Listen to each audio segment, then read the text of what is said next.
نحمده ونصلي على رسوله الكريم أما بعد أعوذ بالله من الشيطان الرجيم بسم الله الرحمن الرحيم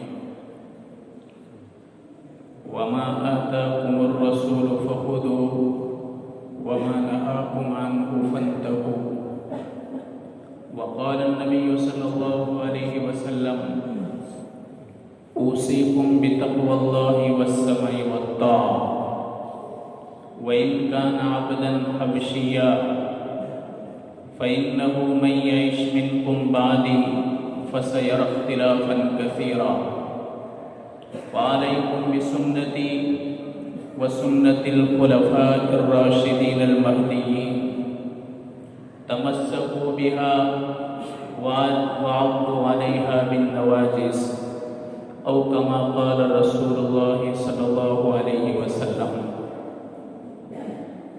میرے محترم بھائی اور بزرگوں، ویسے تو حضرت امام صاحب دامت برکاتہ موقع پر جو ہمیں ضرورت کی بات ہوتی ہے ہمارے سامنے پیش کرتے رہتے ہیں۔ قاری صدیق صاحب باندھوی علیہ الرحمہ اکثر فرمایا کرتے کہ اپنا جو امام ہوتا ہے امام، اس کو تم اپنا فیملی ڈاکٹر سمجھو، اور تمہارے مقامی جو علماء ہوتے ہیں شہر کے علماء، یہ بھی تمہارے لیے فیملی ڈاکٹر کی طرح ہیں۔ فیملی ڈاکٹر مزاج سے اچھی طرح واقف ہوتا ہے، وہ اپنے پیشنٹس اور مریض کو اچھی طرح پہچانتا ہے کہ ان لوگوں کی طبیعت کس قسم کی ہے، ان لوگوں کا بلڈ کیسا ہے، ان لوگوں کو کون سی دوا سے آرام ہوتا ہے۔ یہ فیملی ڈاکٹر اچھی طرح سمجھتا ہے، اچھی طریقے سے نسخہ تجویز کرتا ہے۔ آگے قاری صدیق صاحب علیہ الرحمہ فرماتے کہ باہر سے جو کوئی عالم آوے، باہر سے جو کوئی بزرگ آوے، ان کی مثال ایسی سمجھو جیسے ایک اجنبی ڈاکٹر ہوتا ہے۔ جیسے ہم باہر جاتے ہیں کسی ڈاکٹر کے پاس، اگرچہ وہ اسپیشلسٹ ہو لیکن پھر بھی ہمیں سب کچھ بتانا پڑتا ہے۔ ہم اپنی باڈی کے بارے میں جو کچھ تکلیفیں ہیں ساری باتیں ان کے سامنے رکھتے ہیں، اس کے بعد پھر وہ اپنے پیشنٹ کو ٹٹولتا ہے اور اچھی طریقے سے وہ سمجھتا ہے، اور سمجھنے کے بعد وہ اچھی دوا اس کے لیے تجویز کرتا ہے۔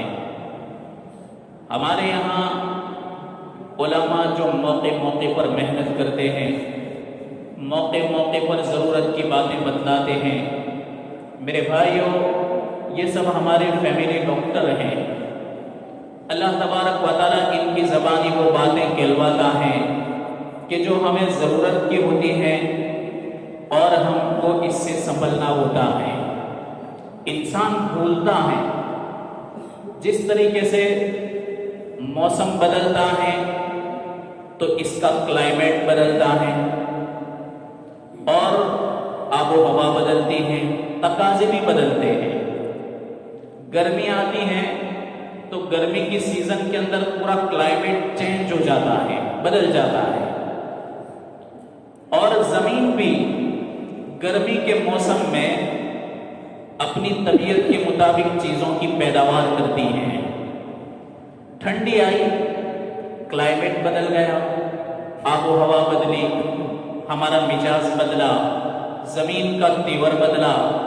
زمین نے اپنی طبیعت کے مطابق جو ٹھنڈ کے اندر فصل تیار کرنی ہے وہ اللہ تبارک و تعالیٰ کی مشیت اور مرضی اور اللہ کی قدرت سے وہ تیار کرتی ہے۔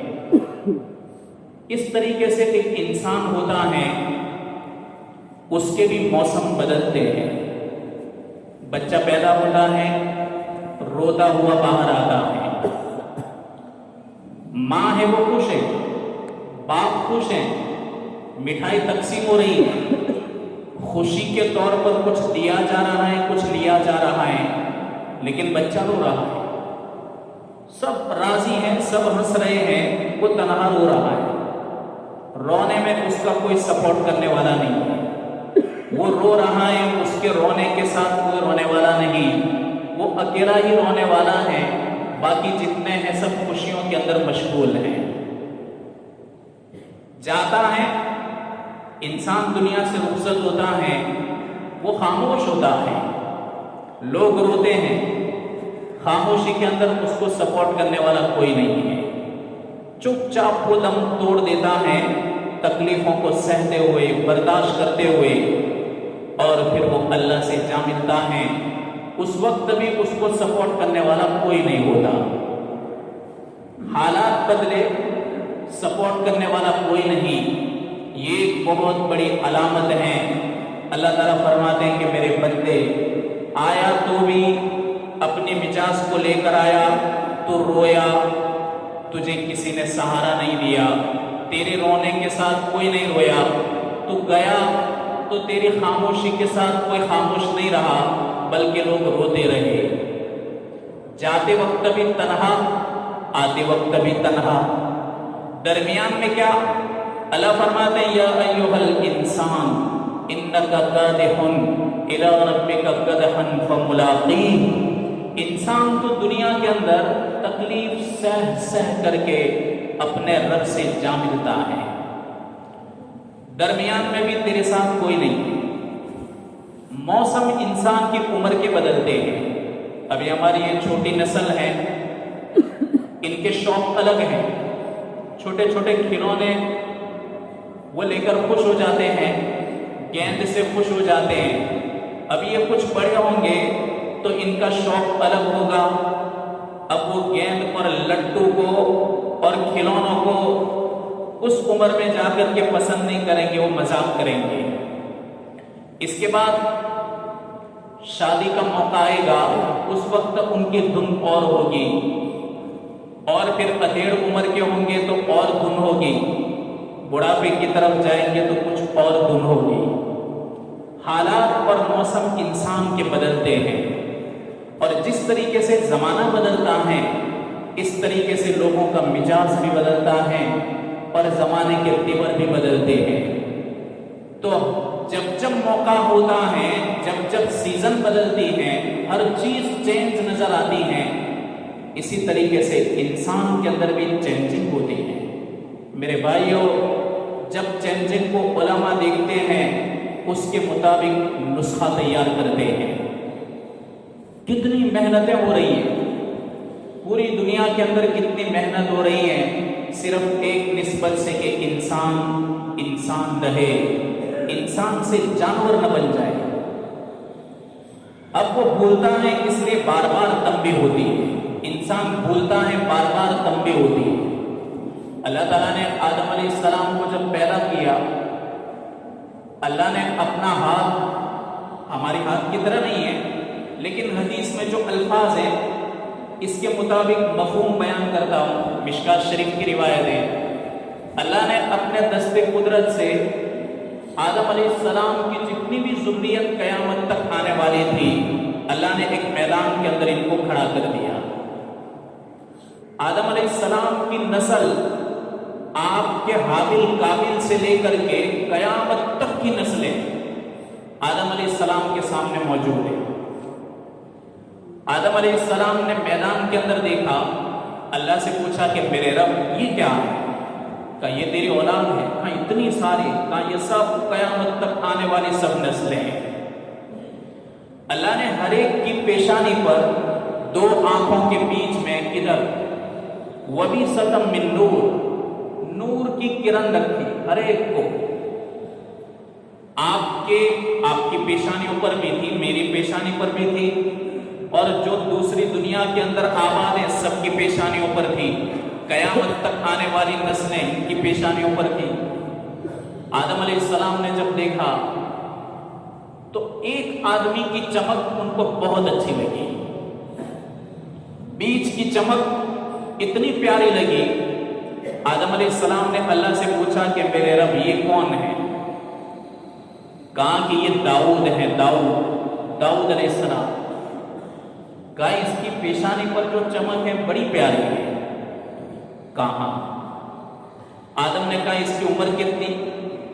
اللہ نے فرمایا کہ اس کی عمر ہے 60 سال۔ کہا میری عمر میں سے 40 سال ان کو دے دیتا۔ آدم علیہ السلام نے اپنی عمر میں سے داؤد علیہ السلام کو 40 سال دے دی۔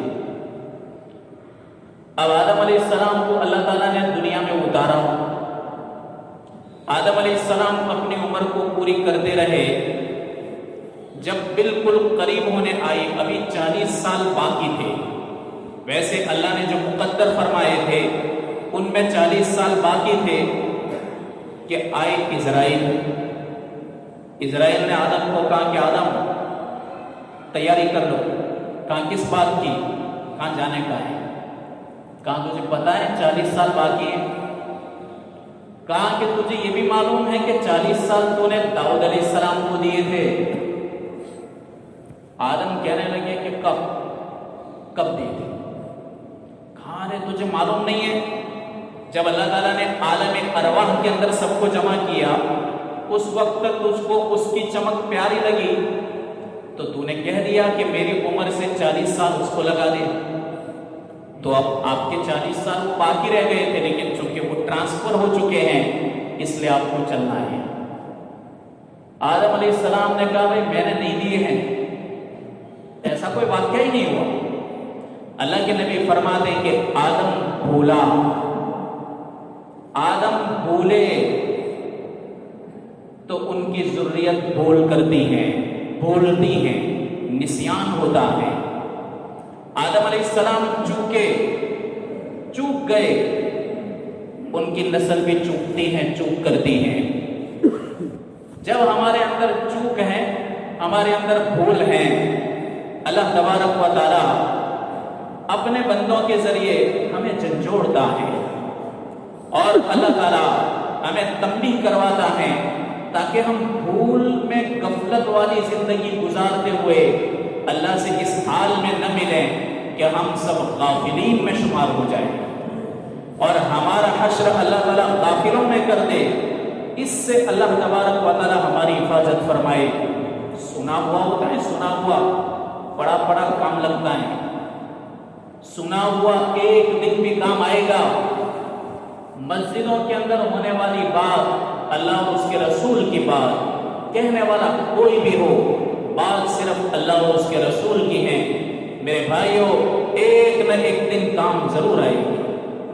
اللہ تبارک و تعالیٰ اس بات کے ذریعے خاتمہ بالخیر فرمائے گا، ایمان کے اندر اللہ جمت نصیب کرے گا، اللہ گمراہی سے بچائے گا۔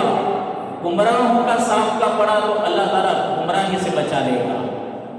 بڑے خوش قسمت ہیں ہم لوگ کہ اللہ تبارک و تعالیٰ کے نیک بندے ہمیں اللہ اور اس کے رسول کی باتیں بتلاتے ہیں۔ جمعہ کے دن میرے بھائیوں مبارک دن ہوتا ہے، بڑا پیارا دن ہوتا ہے۔ نبی کریم صلی اللہ علیہ وسلم مسجد نبوی کے اندر خطبہ دیا کرتے تھے۔ صحابہ اکرام وقت سے پہلے تشریف لے آتے، مسجد بھر جاتی تھی اور جمعہ کے دن لگتا کہ یہ ہفتے کی عید ہے اور صحابہ ایک منظر پیش کرتے تھے مسجد نبوی کے اندر۔ ہمارے یہاں بھی اللہ کا شکر ہے، بہت اچھا ایک نرالا منظر ہے، ترتیب ہے، لوگوں کو سننے کی عادت ہے اور لوگ توجہ سے سنتے ہیں۔ باقی ہم تو کئی جگہوں پر جاتے ہیں، بعض جگہوں پر تو اتنا غافل مجمع ہوتا ہے، اتنا غافل ہوتا ہے۔ دیکھو، اگر ٹیچر اور استاد ایک بچے کو اچھی طرح پڑھاتا ہے، ترتیب سے پڑھاتا ہے، مارتا بھی ہے کبھی، یہ بچہ بڑا ایکٹیو ہوتا ہے، ہوشیار ہوتا ہے، اس کی ہر نقل و حرکت کے اندر وہ کامیاب ہوتا ہے، اس کے ہر نقل و حرکت سے وہ ثابت کرتا ہے کہ مجھے استاد کی بات سمجھ میں آ رہی ہے۔ لیکن میرے بھائیوں، اگر ٹیچر مارے بھی نہیں اور ٹیچر پڑھاوے بھی نہیں تو پھر ظاہر بات ہے کہ ان کی صلاحیتیں برباد ہو جاتی ہیں، صلاحیتیں ختم ہو جاتی ہیں۔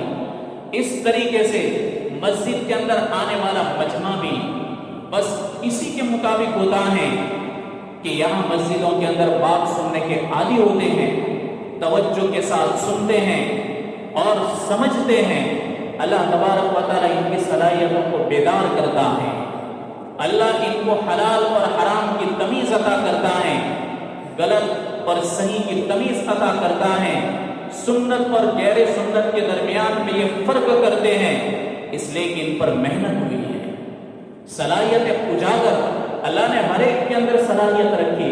نبی کریم صلی اللہ علیہ وسلم نے فرمایا الناس معادن کمعادن الذهب والفضہ، کہ آپ زمین کے اندر دیکھو، کہیں تو سونا نکلتا ہے، کہیں چاندی، کہیں پیٹرول ڈیزل، گندرک، کوئلہ، ایلومینم، اسٹیل، میگزین، الگ الگ قسم کی پدارتھ نکلتی ہیں۔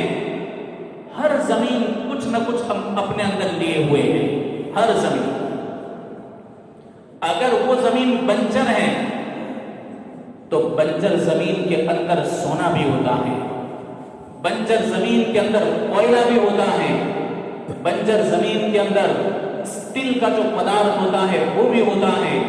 اس طریقے سے اللہ نے امت کے ہر فرد کے اندر صلاحیت رکھی ہے۔ یہ صلاحیتیں اجاگر ہوتی ہیں تو میرے بھائیوں، اللہ تبارک و تعالیٰ انہیں دین کی سمجھ عطا فرماتا ہے، اور جب بندے کے اندر دین کی سمجھ آتی ہے تو پھر وہ کوئی کام ایسا نہیں کرے گا جو دین کے خلاف ہو۔ کاروبار کے اندر بہترین بزنس مین بنے گا جو نبی کریم صلی اللہ علیہ وسلم نے طریقہ بتایا۔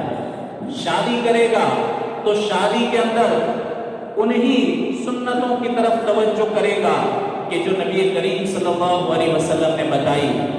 اس کے گھر کی عورتیں بھی دین کی پابند رہے گی، اپنے شوہر کی پابند رہے گی، وہ اپنی مرضی سے کچھ نہیں کر پائے گی، اپنی مرضی سے کچھ نہیں کرے گی، وہ رسم و رواج کا جنازہ نکالے گی اور سنتوں کو زندہ کرے گی اگر اس کے شوہر، بھائی، بیٹے، باپ کے اندر دینی سمجھ اور دینی صلاحیت پیدا ہوئی ہے۔ میرے بھائیوں، جس قسم سے انسان یہاں زندگی گزارتا ہے ویسے ہی اس کی موت آتی ہے۔ علامہ سیوطی رحمۃ اللہ علیہ تفسیر کے بہت بڑے اسکالر ہیں۔ اللہ نے جن بزرگوں کو قرآن سمجھایا، جنہوں نے قرآن کو سمجھا اور جو قرآن کے ڈیپ تک گئے، قرآن کے کنہ تک پہنچے، ان بزرگوں میں علامہ سیوطی رحمۃ اللہ علیہ بھی ہیں۔ علامہ سیوطی فرماتے ہیں کہ ایک قافلہ عراق سے جا رہا تھا حج کے لیے، یہ پہنچا کوفہ میں۔ کوفہ میں جب پہنچا تو ان کا ایک آدمی بیمار ہو گیا۔ لوگوں نے کہا کہ ابھی ہمارے پاس تو اچھے خاصے دن ہیں تو ہم اس کی تیمارداری کریں، یہاں رہیں، علاج کروائیں، اس کی خبر گیری کریں۔ 3 دن تک یہ لوگ کوفہ کے اندر ٹھہرے۔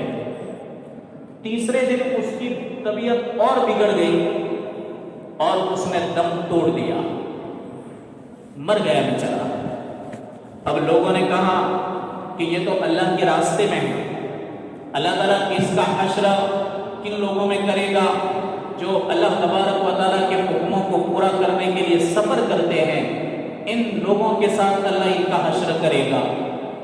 اس کو اٹھا کر لے گئے قبرستان، قبر کھودی تو کالا ناگ قبر کے اندر۔ لوگوں نے کہا ہو سکتا ہے کہ یہ بل ہوگا، سانپ کا بل ہوگا، غلطی سے ہم نے یہ بل کے اندر قبر بنا دی۔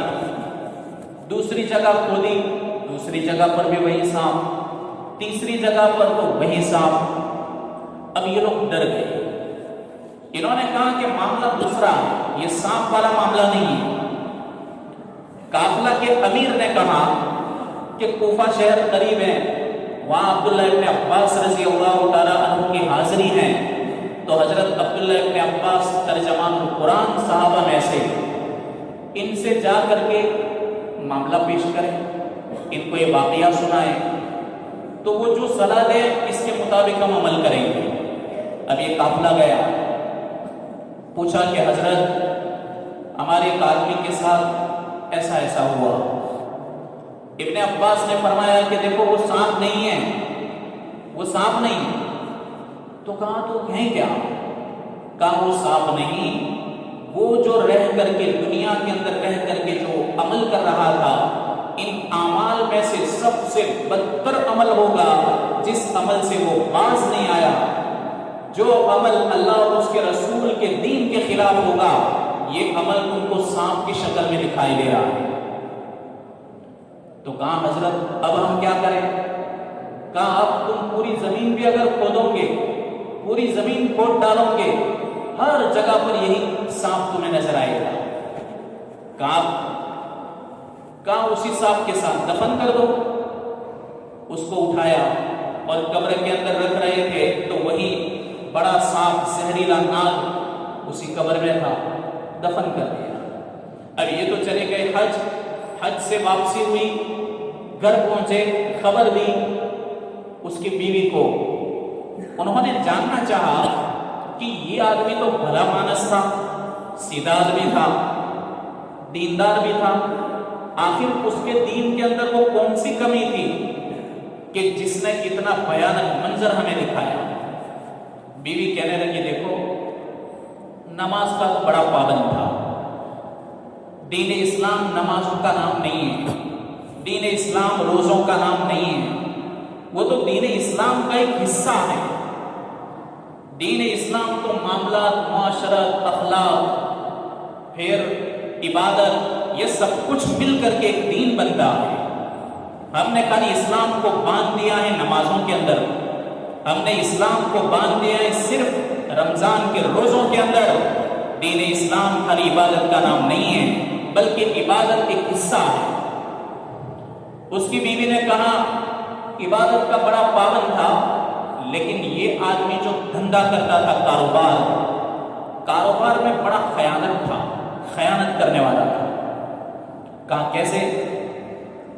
کہ یہ گلے کا بیپاری تھا، اناج کا بیپاری۔ جب گلے کی بوریاں بناتا، بوریوں کے اندر بھوسا ڈال دیتا، 2 کلو گرام 3 کلو گرام اتنا بھوسا ڈال دیتا۔ اب ظاہر بات ہے کہ وہ تولنے میں، وزن کرنے میں تو برابر ہوگا، اوپر لکھا ہے 20 کلو گرام، اس میں 17 کلو گرام غلہ ہے، 3 کلو گرام بھوسا ہے، ویٹ تو 20 کلو گرام ہوگا۔ کہا کہ کس طریقے سے لوگوں کو دھوکہ دیتا تھا، کاروبار میں بہت جھوٹ بولتا تھا، قسمیں زیادہ کھاتا تھا، اور لوگوں کو مڈل کلاس کی چیز بتا کر کہتا کہ یہ اتی اتم چیز ہے، اس سے بڑھ کر کوئی چیز نہیں۔ لوگوں کو اس طرح دھوکہ دے کر کے اپنے بیپار کو چلا رہا تھا۔ کہاں بس یہی کالا سانپ ہے۔ تو میرے بھائیوں، غفلتیں ہوتی ہیں اور انسان بھولتا ہے، بہت ضروری ہے۔ نبی کریم صلی اللہ علیہ وسلم کی تعلیم ہمارے سامنے ہے، اور اللہ کے حبیب کے وارث علماء دین ہمارے حق میں بہتر محنت کرتے ہیں۔ ہماری ذمہ داری ہے کہ ہم ان کی باتوں کو مانیں، ان کی باتوں کو سنیں۔ آپ دیکھو، جو آدمی سننے کا عادی ہوگا، میں نے تو اپنی آنکھ سے دیکھا، میں نے اپنی آنکھوں سے دیکھا، یہاں تک کہ وہ غیر مسلم بھی جو دین کی بات کو سنتے ہیں، دین کی بات کو، غیر مسلم کی بات کر رہا ہوں، کئی میں نے ایسے پروفیسرز اور ادھیاپکوں کو انگلش قرآن میں دے چکا ہوں، وہ سمجھتے ہیں، وہ سنتے ہیں، وہ فرق کرنے والے بنتے ہیں کہ یہ حق ہے کہ باطل ہے، یہ سچ ہے کہ غلط ہے، سچ ہے کہ جھوٹ ہے۔ اللہ ان کے اندر تمیز کا مادہ عطا کرتا ہے، صلاحیت پیدا کرتا ہے۔ تو ہماری مسجدوں کے اندر یہ جو بڑا نرالا ماحول ہے سننے کا اور سنانے کا، یہ عظیم ماحول ہے۔ یہ ماحول آسانی سے نہیں بنتا، یہ ماحول آسانی سے نہیں بنتا۔ کتنے پاپڑ ویلے ہیں، یہ ہمارے بڑے بوڑھے یہاں بیٹھے ہوئے ہیں، انہیں معلوم ہے کہ ایک زمانہ تھا کہ کتنی بدعات تھی قوم کے اندر۔ جمعرات بڑی برات تھی، جمعرات کے دن اگربتیاں جلتی تھی، اور ہماری مائیں اور بہنیں بابا فرید الدین عطار کے نام کی شیرینی اور مٹھائی تقسیم کرتی تھی۔ شنی جس کو بولتے ہیں، سنیاں بیچی جاتی تھی۔ یہ ماحول بنانا اتنا آسان نہیں تھا، ایک بہت بڑا چیلنج تھا، لیکن میرے بھائیوں ہمارے بزرگوں کو اللہ دین اور دنیا آخرت کے اندر بہترین جزا عطا فرمائے کہ انہوں نے در بدر کی ٹھوکریں کھا کر کے ایک بہترین باغ ہمیں عطا کیا۔ اب میرے بھائیوں اس کے باوجود اگر ہماری غفلتیں ہوئی اور اس کے باوجود اگر کھلا سنتوں کو توڑا گیا، اس کے باوجود اگر رسموں کو جنم دیا گیا، تو میرے بھائیوں ہر ایسی قوم اللہ کی نظروں سے گر جاتی ہے، اور جو قوم اللہ کی نظر سے گرتی ہے وہ بزدل پہلے بنتی ہے، پہلے بزدل بنتی ہے، پھر آپس میں کینہ کپٹ ان کے دلوں میں پیدا ہوتا ہے۔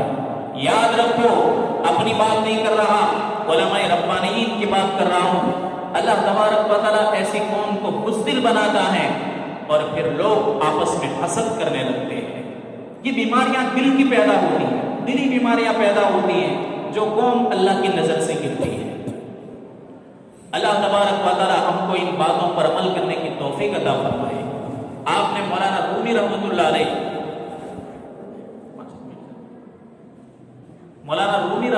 علیہ کی ایک بات کہہ کر میں بات کو مکمل کر دیتا ہوں۔ مولانا رومی رحمۃ اللہ علیہ کے والد صاحب بہت بڑے بزرگ تھے، بہت بڑے بزرگ تھے، اتنے بڑے بزرگ تھے کہ وقت کا بادشاہ ان کے سامنے اس طرح بیٹھتا جیسا کہ بچہ استاد کے سامنے بیٹھتا ہے۔ بڑے بڑے اولیاء آتے، بڑے بڑے علماء ہوتے، بڑے بڑے تاجر ہوتے، ایک سے ایک لوگ ان کے سامنے جیسے ہم التحیات کے اندر بیٹھتے ہیں اس طرح وہ بیٹھتے تھے۔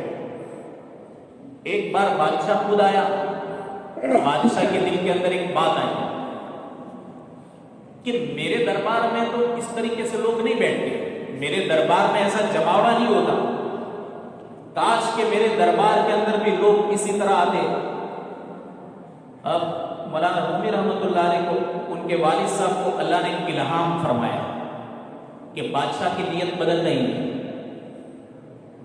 اس نے کیا سوچا کہ اگر لوگ اسی طرح ان کے پاس آتے جاتے رہیں گے تو میری تو بادشاہ ختم ہو جائے گی، اگر سارے ہی لوگ ان کی بات کو مانیں گے سنیں گے تو پھر سرکار کی طرف تو کوئی توجہ بھی نہیں دے گا۔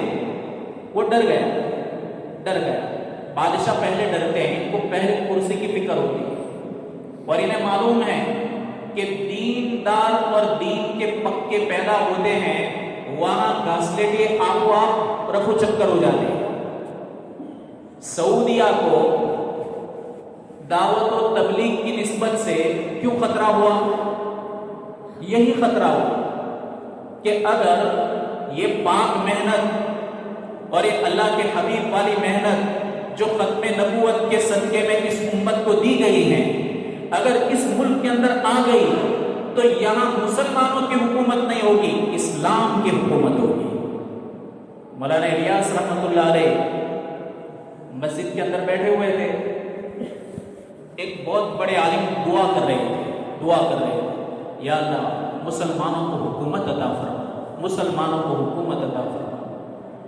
تو حضرت جی مولانا الیاس کندروی علیہ الرحمہ پاس میں بیٹھے ہوئے تھے۔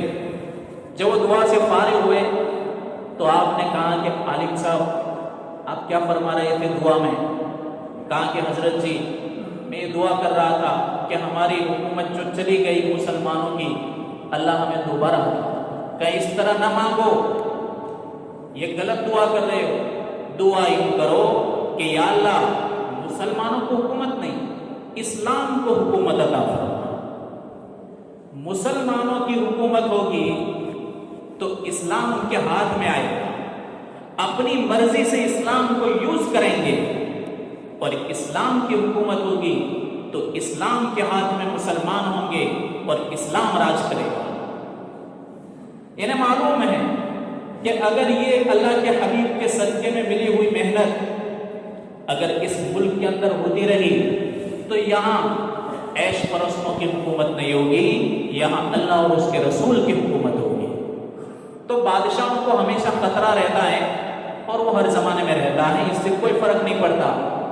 تو یہ بادشاہ کو بھی تھوڑی بے چینی ہو گئی کہ مولانا روم کے والد صاحب اگر اس طرح یہاں رہے تو پھر میں تو ختم ہو جاؤں، اس لیے مجھے چاہیے کہ میں ان کو شہر بدر کر دوں۔ اللہ نے ان کے دل میں بات ڈالی، الہام ہوا، وہی بادشاہ کے پاس گئے کہ بھائی میں جا رہا ہوں۔ کہاں جا رہا ہے؟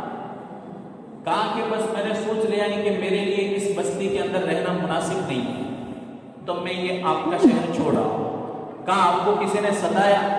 کہا کسی نے نہیں ستایا، آپ کی نیت بدل گئی، آپ کی نیت بدل گئی۔ اب اللہ والے تھے، ایک دم صاف شفاف دل تھا، ان کے دل کے اوپر الہام ہوا۔ جیسے ہی انہوں نے دربار میں کہا کہ میں جا رہا ہوں، تو جتنے وزیر تھے سب نے استعفا دے دیا، راضی نامہ دے دیا کہ ہم بھی ان کے ساتھ جا رہے ہیں، ہم بھی ان کے ساتھ جا رہے ہیں۔